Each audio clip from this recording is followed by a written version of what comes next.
Europe 1. Il est 19h05, l'actualité de ce lundi marquée aussi par cet hommage vibrant à l'adjudant Comines, le gendarme mortellement fauché lundi soir dernier à Mougins par un chauffard multirécidiviste et dont la veuve a marqué les esprits par un discours très offensif sur la politique pénale en France. Harmonie Comines qui a souhaité la présence du ministre de l'Intérieur démissionnaire Gérald Darmanin à Nice cet après-midi dans cette caserne qui accueille le groupement de la gendarmerie des Alpes-Maritimes. Frédéric Michel, vous avez assisté à la cérémonie.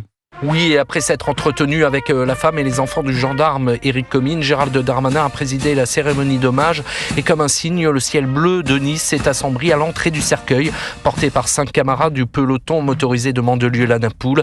Le tonnerre a grondé au milieu du discours du ministre et la pluie est tombée quelques secondes après la remise à titre posthume de la Légion d'honneur à l'adjudant Comines, promu adjudant-chef, la colonelle Marie-Laure Pesan, porte-parole de la gendarmerie nationale. Ça ajoute de l'émotion à l'émotion et c'est vrai qu'on est dans un moment douloureux et on a l'impression que le ciel pleure avec nous. Dès les premiers mots de son discours, Gérald Darmanin a apporté son soutien à l'épouse et toute la famille du gendarme décédé. La France entière a été saisie par le choc. Et de ce choc est née, en nous, une immense colère. Une colère qui s'est exprimée. Une colère que l'on critique quand on est assis confortablement protégé. Mais qui sont-ils pour juger ? Le ministre de l'Intérieur démissionnaire a rappelé que gendarmes et policiers savent qu'ils peuvent mourir et acceptent ce sacrifice. Mais si la mort fait partie de la vie du gendarme, du policier, les conditions de celle-ci ne sont pas toutes acceptables. La mort d'Éric Comines n'est pas acceptable. Elle nous révolte. Nous nous inclinons devant votre chagrin, chers enfants. Votre dégoût, votre tristesse est immense. Mais à vie, vos propres enfants et après eux, vos petits-enfants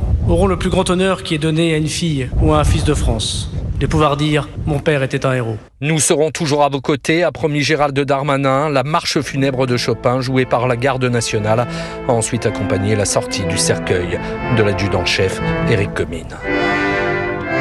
Merci Frédéric Michel, correspondant d'Europe 1 à Nice.